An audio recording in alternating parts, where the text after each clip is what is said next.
Hello, everyone. I don't know why I keep doing that. It just feels natural for me. I have to sneeze again. Are you kidding me? No, I don't. I don't have to sneeze. False alarm. Let's continue going with this. I don't know why I keep going. Hello, everyone. It's just becoming my intro, and we're gonna stick with it. So, hi. Yeah. Today we're gonna have a fun video because why am I doing this? I'm bored. But hmm, today we're going to talk about Naruto fanfiction and why it's weird. And in saying that, you probably have one of two questions. If you've been around here for long, or you've just been a follower, a subscriber, follow me on any other platform, you're probably like, why are you talking about Naruto fanfiction when you're a gamer? You mostly play video games and post about video games. And it's I don't know. I honestly don't know. I just had this video idea in my head and I was like, I have to do this. I have to do this. And the other half of you is probably like, all fan fiction's weird.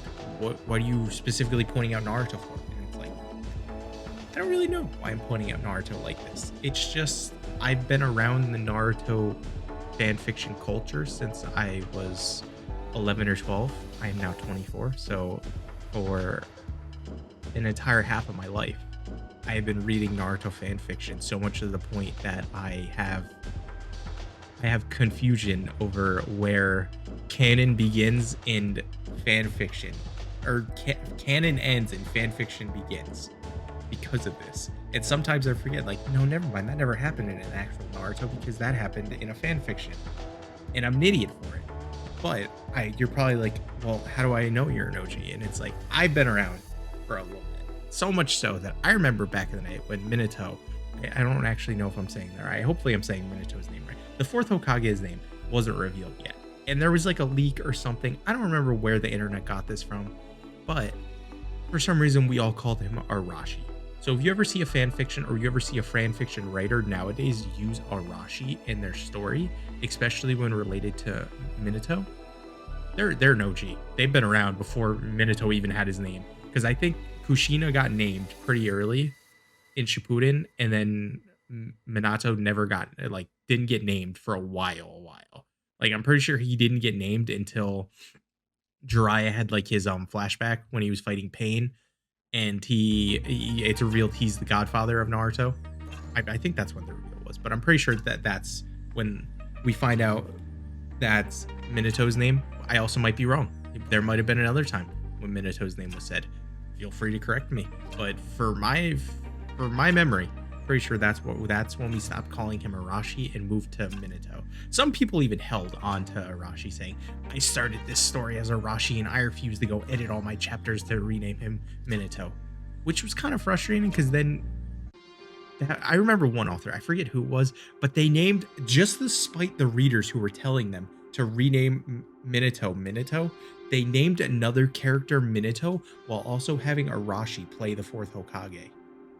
And it was so fucking confusing because my brain at least, immediately started registering Minato as, why did I just say Minato? I said Minato earlier. Oh God, Minato. They started registering Minato as the fourth Hokage, but actually no, he's just some random commoner ninja, and it's like, why? But the introduction to my fan fiction, I wanted to talk about this before I just got distracted talking about all that, was A Mother's Love. It's a story about what if Kushina survived. What if Kushina survived and how she would help Naruto live. It's from 2007.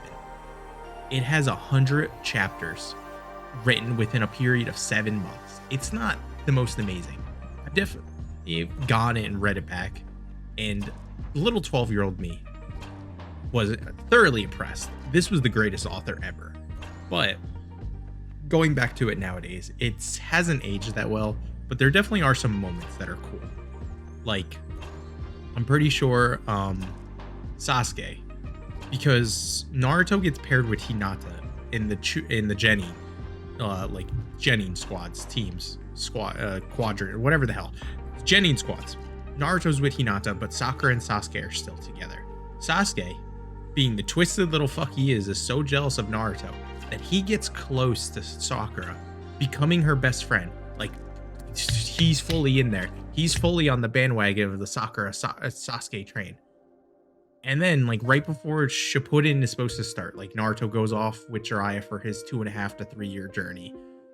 Sasuke murders Sakura because he is, or she is, his best friend to get the special Sharingan that I'm not even going to try to pronounce the pronunciation of so people can make fun of me.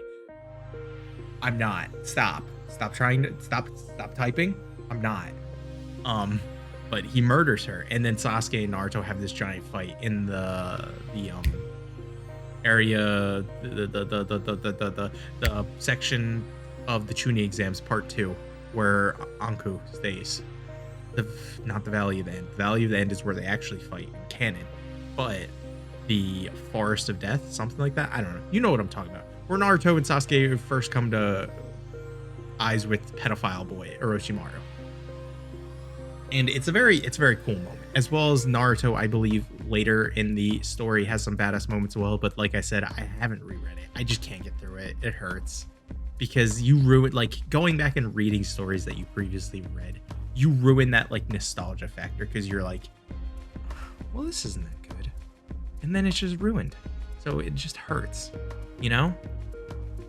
And then another thing that was very popular back in the day, and I think it still is popular. This is always going to be popular, but I think it's slowed down a bit nowadays. Banishment stories. The amount of banishment stories that happen of Naruto getting banished because he beat up Sasuke too hard in the Valley of the End. He brought Sasuke back, but it's like, hey, you actually beat up our prince too hard, so get the fuck out of our village. Or sometimes they'll be like, you failed us, get the fuck out of our village. Whatever. They just have to get Naruto out of the village. They have to get him out of the village. It's beaten to death at this point. I will say that. It's beaten to death, but my first experience with it was called the Golden Fox. He was banished because he failed the return to Sasuke, and then 6 years later, suddenly there's a giant new threat. I think it's like the Cloud Village or something. I don't actually remember, but there's like a giant new threat on the horizons, and Tsunade, for some reason, has to be like, well, all of our ninja currently, they're useless. You know who we need? The Golden Fox. And that's the story. I forget what the rest of the story is about. I'm pretty sure Naruto does not pledge allegiance to Konoha. He doesn't become the Hokage. He just fucks off at the end of it and goes back to this like rinky-dink town that he was staying in at the beginning of the story, which is fine. But I also don't remember, so I could be wrong. Other banishments are just, they're so weird. Like, they're done. There's all done the same amount that you really have to set yourself apart to really like make me want to read that story, because I've seen so many, I've read so many like bios that say Naruto gets banished after not saving Sasuke, Naruto gets banished after beating Sasuke's ass, and it's like, okay, yeah, it's kind of the same plot that everyone does. What else? And it's just like, gotta give me something else to work with, guys. Why do I want to click your story? It's very weird that is a story idea that the entire fan fiction community latched onto early on and then never let go of until maybe recently. Because like I said, I haven't been seeing a lot of them recently, because I still am reading fan fiction. As maybe bad as that sounds, I don't know. I don't think it sounds bad, honestly, because it's just reading. Reading's reading. So yeah, it's not that bad. I read fan fiction still, but I'm pretty sure that arc of banishment is slowly dying. But then there's other ideas that people are going up. They're now banishing Naruto in Shippuden, like for the movie Blood Prison or whatever, like where Naruto's framed for a murder. He'll get so offended by Tsunade and company, blaming him for that afterwards he doesn't come back or something like that. I forget. I read like one story like that and it caught my interest, but then it was only like 2 chapters in, and at that point you just kind of forget, right? You just kind of forget, and then it's gone. I haven't seen it updated, so maybe it hasn't been updated. Also, I might just be slow. I don't know. Let's talk about another fan that is still going on to this day, and it's a little annoying. And I will tell you why personally I think it's annoying, because I don't see the hype about it. Naruto getting Sharingan, because it doesn't make sense to me. why. Naruto's two like main value, like main not character traits, but like his shtick is he is a very hard worker and he's good with his mouth. Okay, wait, I just made him sound like a hooker. Shut up, you all know what I was talking about. Talk no jutsu. Naruto talks his way and bullshits his way out of everything. He can convince the enemy that they're truly the worst person alive and they will cry at Naruto's feet to go to heaven peacefully or just be a friend now. You know, it happens all the time in the anime and fan fiction everywhere. Naruto is God, which some people also take it, you know, even further by making Naruto OP, which is fun sometimes, but also kind of gets boring after a while. But anyway, not the point. Not the point. We're talking about Sharingan stories because that's where we are at. Let's talk about this one. So I've seen a few pop up recently that is like Naruto is not the fire, Naruto is not the kid or child, not kid, is not the child of Kushina and Minato. So, and he's just the child of some random Uchiha, but he is secretly the greatest Uchiha ever. And it's like, how does this make it Naruto though? You just took away the fact that he was an Uzumaki. You just took away the fact that who his father is. You just took away the fact that he's the Kyuubi container or Kyuubi Jinchuriki, whatever you want to say. You just took away the fact that his mother's there, Kushina's there. What makes, like, and now that he's a Uchiha, he no longer has blonde hair because it wouldn't make sense. He no longer has whiskers. He no longer has blue eyes. He's going to have those Sasuke Black Iris's duck butt hair or whatever else you want to add. It doesn't make sense to make Naruto a Uchiha unless you have a very good reason. Like, I don't even know what a good reasoning would be because I don't like those stories. I just never will understand them, and I don't think it will ever, like, they'll ever get me to read. But a good way, this is a good section, a good story that I've read that has Naruto not really be Naruto. He's not connected to his father and mother are not Minato and Kushina. Is called A Brother. He'll pop up somewhere around here. Where Naruto is the brother to the Sage of Six Paths, and it goes through his life with his brother as well as after his brother, because he lives after his brother dies and does his whole I'm giving everyone chakra thing after they defeat their mother, you know. It goes through all that, the nonsense and everything that pertains to. It's very interesting to read. I haven't read it in a while, so I can't tell you the exact details, but I do remember one thing, and if you want to read it, click off now, spoilers, or mute me for like 20 seconds, but Naruto is Minato's father. That's a good way to connect him to his original self, because then I feel like I vaguely remember, I think Minato and Kushina named their child Naruto after him, I think. I don't remember, but maybe he does. Either way, it doesn't matter what they named the child. It was just a very good way to connect him back to the original, like his original roots, while also keeping him his own like character that this guy has spent 30 chapters or however many in developing. I just thought it was really good compared to like some people who are just like, actually, no, Naruto is very bad. Oh my god, and since we're talking about Naruto's parents, a lot of people keep doing stories where Naruto is ignored, or he is like, his parents live, but he's like kind of pushed to the side for some reason. One reason or another, like his parents have other kids, and then, you know, the older kid just gets pushed to the side and told, just fend for yourself. And it becomes very weird. Like, there's good examples of it. I don't have a good example because I think the one story I read of this, it just stopped being uploaded. I don't know what happened to it. I don't know where it went. I really don't know. It was, Naruto had the first Hokage's wood ability. I forget what it's called. Mukadin? I don't remember.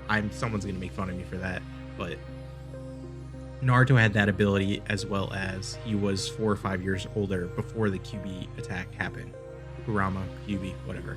And he grows up with Itachi as his teammate, and they're very close with each other, where the point that Naruto stops the Uchiha massacre with him. And it's very, very interesting. And then the pairing gets even better. We'll get to pairing in a little bit. but Naruto being paired with Kuro to I'm not even gonna try saying this. The Stone Villages or Iowas. I think that's how you say it. Iowas. I don't know. The Stone Villages. I forget what their Hokage's name is. The Stone Village's cage. Onki. I forget his name. It's so hard to like when you're reading, you come up with your own pronunciations of things that you almost forget what the anime says or what's the proper word to say it. But his granddaughter, it's like almost a Romeo and Juliet type atmosphere. And it's really good because they try to like keep it hidden. And then the story just stops from there. You don't get to find out when they get revealed. And it's just like, I would like more. You know what story I'd also like more of? It's a story called Naruto Genesis of the Ninja. It's a very simple story. Obito, Rin, Kakashi, Jiraiya, Tsunade, Minato, and Kushina during the Third Great Ninja War, they all get pulled into a room and get told, read this book. Read this like 20 million chapter book. Have fun. In the story, the book is called Genesis of the Ninja, with Naruto as the main character. Minato and Kushina don't even realize that they are parents yet. I think they realize like maybe chapter 2, chapter 3, but either way, it's a very interesting read. It's 1 million chapters, or not 1 million chapters, 1 million words long, over like 60 chapters. It follows canon a little bit, but also deviates from it not very quickly. I don't know how to describe it. It's a very good story. The author clearly knows how to write. And then they slowly started, updating less and less, but they were still, updating. That's fine. And then it got to like chapter 60 and they started or like maybe like chapter 58. And they started saying, guys, we're like 7 chapters away from the finale. I can't believe we're almost here. That story is currently at, let me actually go to my other page here for a second. That story is at chapter 60 now. It hasn't been updated since 2016. Do you see the pain in my eyes? I've spent so long reading this. I got invested in the story, the characters, how they evolved, and I wanted to know the finish. But this hasn't been updated into 5 years, and I fear that it will never be updated again, which sucks.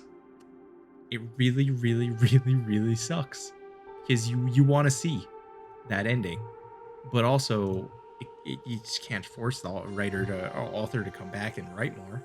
It's just gotta hope eventually they get that writing tick back.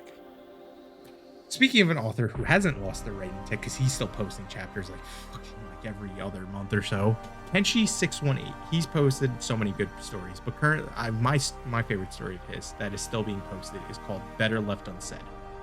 It follows the simple premise of what if Naruto never finds out, or not never, what if Naruto on his graduation, like his graduation day where he fails and then goes fights Mizuki tricks him to go steal the scroll, and then Naruto learns Shadow Clone Jutsu, and then Mizuki reveals to him that he's the Kyuubi Jinchuriki. What if he never says that? What if Naruto beats his ass before he even says it? Or Iruka like interrupts him or something, or whatever. Naruto never finds it out then. And it like has a giant butterfly effect where everything changes and it becomes a very fun story. It's actually, not introduced me, but it definitely, in my head, Naruto and Shikamaru are like, they're best friends. Fuck Sasuke. Sasuke can get out of here. Sasuke can get the fuck out. But Shikamaru and Naruto, they are so closely knitted together like brothers, and it feels so amazing to read this story. And I love that, as well as Ino. Ino's their third partner, and Naruto and Ino slowly start a relationship. It's built very, very realistically because Ino, obviously in the beginning of Naruto is obsessed with Sasuke, and that slowly goes away as she works more into becoming her own person. She tries to become stronger as try to keep up with Naruto because Naruto's a fucking freak. She tries to keep up with him as well as Shikamaru trying to keep up with him. It's a very good story. I really enjoyed it. If you haven't ever read it, you should definitely read it. As long as I didn't spoil anything you don't want to read, but I don't think I read it. I spoiled anything. It follows canon for a little bit, like the wave mission happens. I feel like every fan fiction has the wave mission one way or another. The wave mission always comes, No matter how you try to avoid it, the wave mission comes. Like, I'm pretty sure even in that story I was talking about where Naruto is older and his parents ignore him, he still ends up on the wave mission 5 years older than he's supposed to be because his like siblings come on in. But after the wave mission, the tuning exam arc starts, and the tuning exam is a little bit different in Kenshi's version of it. It's so cinematic and amazing, and just feels. It's so good. It's so good. Just read it. That's all I can say. Just read it. If you haven't already, Kenshi has mastered the ability to write badass moments, badass fights. That's probably because I think he can fight himself, but either way, he mastered the ability to read. Or to read, yeah, he mastered the ability to read. No, he mastered the ability to write and keep suspense. Perfect. Now let's talk about a story that has completed. And I don't know how to feel about it. Because on one hand, it is possibly the best story I've ever read on the fanfiction.net. It's one of the best stories ever. It's called Shadows of Kona. And I know some of you might be. I know this story doesn't have a good rep, I think. Pretty sure last time I checked, this story does not have a good rep. But I loved it. It's just a story of a very realistic take on the Naruto universe and what life would be like with that theme of they're assassins with superpowers. Every action they do has reactions. Naruto is a living weapon for the Hidden Leaf Village, or Konoha, or whatever you want to say. He's a living weapon, being a Jinchuriki. It is such a good story, and it builds up so progressively more and more and more and more that it feels like it. By the end of the story, it feels like how Endgame felt when you watched it for the first time. I feel like. Now, I might be just exaggerating just a little bit, not really, but a little bit. But that's how I felt reading this final chapter as it got updated. Because most of these stories I catch before they finish, and I'm able to join the journey of waiting for that weekly chapter update or whatever update. And it was so amazing to finish that ride. But also, sometimes the endings kind of crash and burn. Or not crash and burn, but they disappoint you. Because, again, spoiler, if you care about the story, stop, mute me. Naruto and Hinata, for this entire story, they have a giant will they won't they story going on. Hinata really wants Naruto. Naruto slowly starts to open his eyes to Hinata, and then Hinata, like, she becomes the Hyuga head. She becomes the clan leader, the clan mistress, whatever the hell you want to call her. She overthrows the old ways and is getting rid of the symbol on their forehead. I forget what the actual term is, but I just tap my forehead. What Neji has on his forehead. She tries to get away from that, but she frees everyone in her clan, but also doesn't free herself because she constantly says, "No, I have to keep to tradition." So she marries fucking Neji. She marries Neji, but then she cheats on Neji about every other day with Naruto. So much to the point that Neji and Naruto's relationship is broken, and it's wild. It's fucking wild. And you think by the end, like, I'm pretty sure either the second last chapter or the last chapter, Hinata says, "Yes, let's do this. Fuck Neji. We'll figure out a way. Even if it takes 10 years, I want to be with you. I'm gonna divorce Neji, something. You're gonna divorce Shino because fucking Naruto gets married to that demon priest that has like the visions. Shino. It's not Shino because Shino is obviously Hinata's teammate, but I forget how to pronounce the demon lady's name. The one who has visions from the movie, the first Shippuden movie, who says like, I need to make another. At the end of the movie, she's like, I need to make another priest. And she looks at Naruto and goes, "Hey, you want to help?" And he's like, "Yeah." So that basically is how they get together,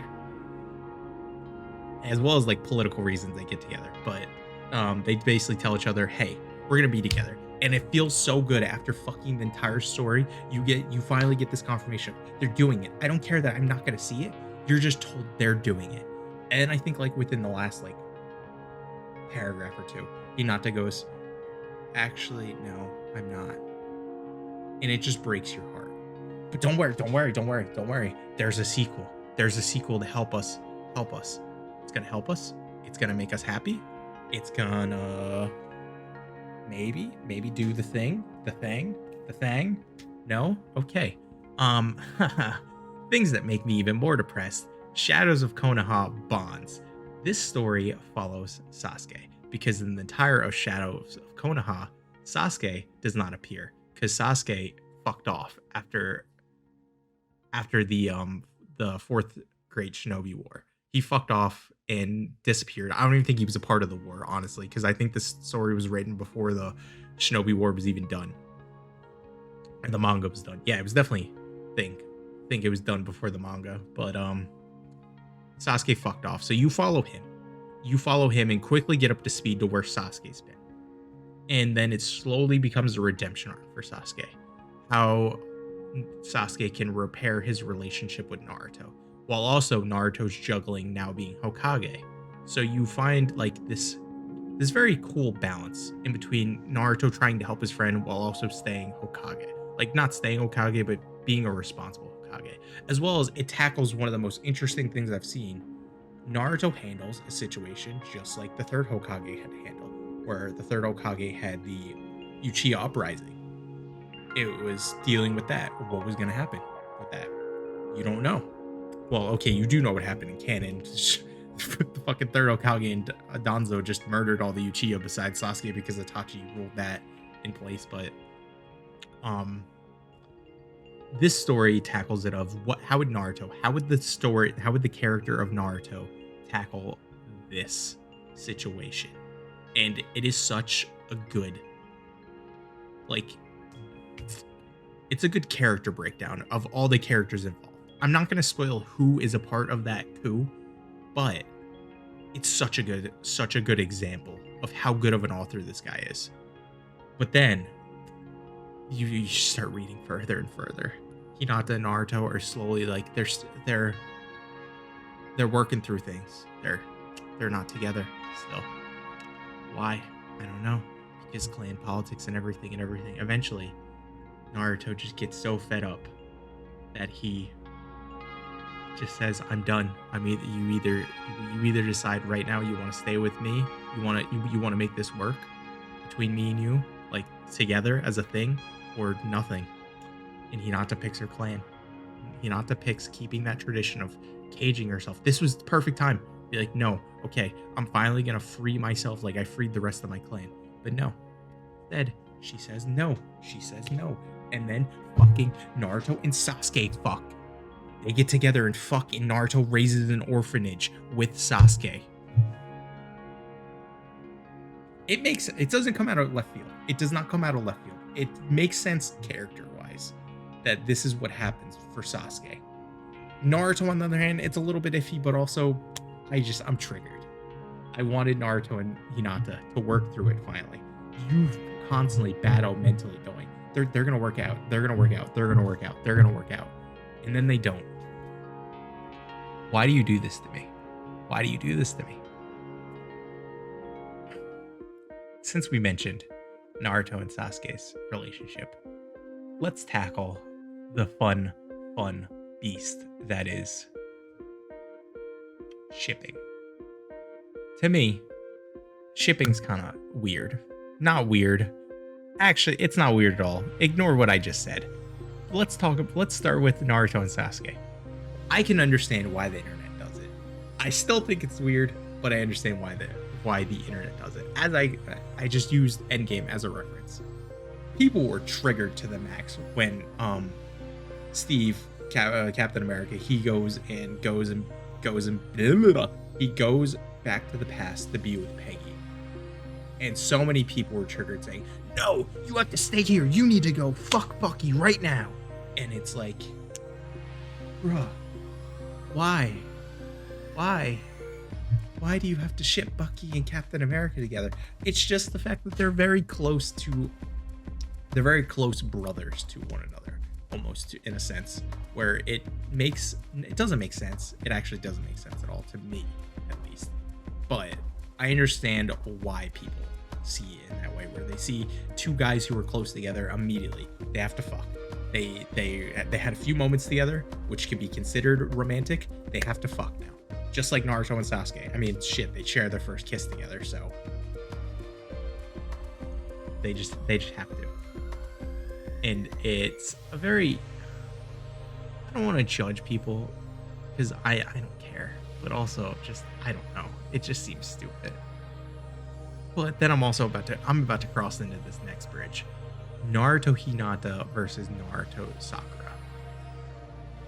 This is where the floodgates of hate opened up because so many people were triggered at the end of Naruto, where Naruto and Hinata get together, that they made their own section of the internet that basically denies this ever happened. They will block you if you even mention canon because they have come up with their own little cuckoo fucking fairy tale that Naruto and Sakura are together living with Shikakara Rara Dara. I forget his name, but they have their own fan fiction made kid with a plenty of fan art and stuff. It's kind of cool, but also like, holy shit, guys, just accept the fact that canon didn't happen. I mean, your canon didn't happen. Naruto Hinata is canon. It always has been planned to be canon. If you ignore the obvious signs, whose fault is that besides your own? Like I said, I've been reading fan fiction since I was 11, 12. So I've read a lot of Naruto Hinata fan fiction. And this hardly isn't even about fan fiction because in the anime, I was, as well as the manga, or the manga, whatever. I don't care. It's in the anime for sure. I don't know about the manga, but in the anime, right before the Chunin exam fight versus Neji, Naruto is late because of course he is. And he's in the training grounds, and Hinata is for some reason there. Maybe she's making her way to the Chunin exams as well, but she is on her way to the Chunin exams, but she runs into Naruto, probably because she was stalking him, honestly. And she gives this speech, basically.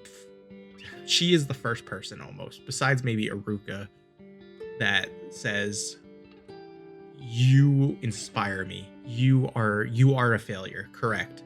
But you push yourself back up and you show that you're strong. That is true strength to me," or something like that, where she's saying what she says back. She says what she's saying, what she says in Shippuden later, where she like slaps Naruto in the 4th grade ninja war and says like, "Hey, Neji just fucking died for you. Get the fuck up and let's do this thing." You know, it's basically an early version of that. And it's just like, from that moment on, how did you view anything else as possible besides Naruto Hinata? What's the point of giving this secondary character this line of plot, or this line of dialogue, not line of plot? What's the point of giving them that plot if you're not going to make them important? Like, it doesn't make sense to me, because why would? Also, I don't know. While we're on the topic of Hinata, let's talk about Sasuke Hinata pairing. These two have never talked one time. Absolutely one time. I don't think they've shared a word. Even in Boruto, I don't think they've shared a single fucking word. There's so much fan fiction of these two. Why? Anyway, let's go back on topic. As I said, I've been reading fan fiction a while, which includes, I ran into the very early days of people shipping things that weren't Naruto Sakura or Naruto Sakura or Naruto Hinata. My first experience with this was an Uzumaki Amongst the Duns, a banishment story. We're back. We pulled it full circle. A banishment story about Naruto trying to say, "Hey, I would like my family heirlooms," and then the council says, "Get the fuck out of our village." So they banish him, and he goes to the Sand Village, and Gaara happily welcomes him with open arms, because why the fuck wouldn't they? Like, they just banished their Jinchuriki. Come on down, baby. That doesn't make any sense military wise, but you know, whatever, fuck it.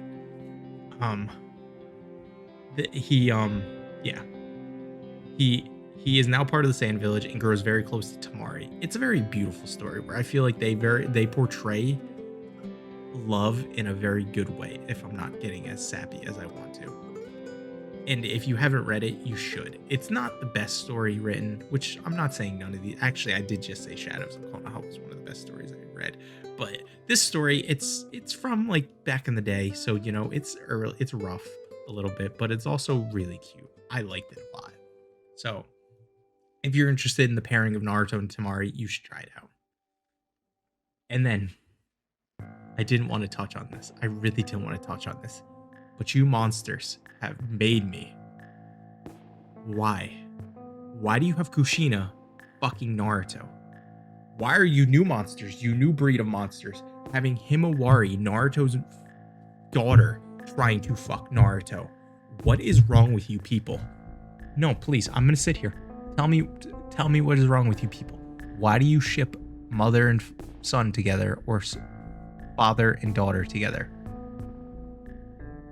There is no reason for this. Stop it. Get help.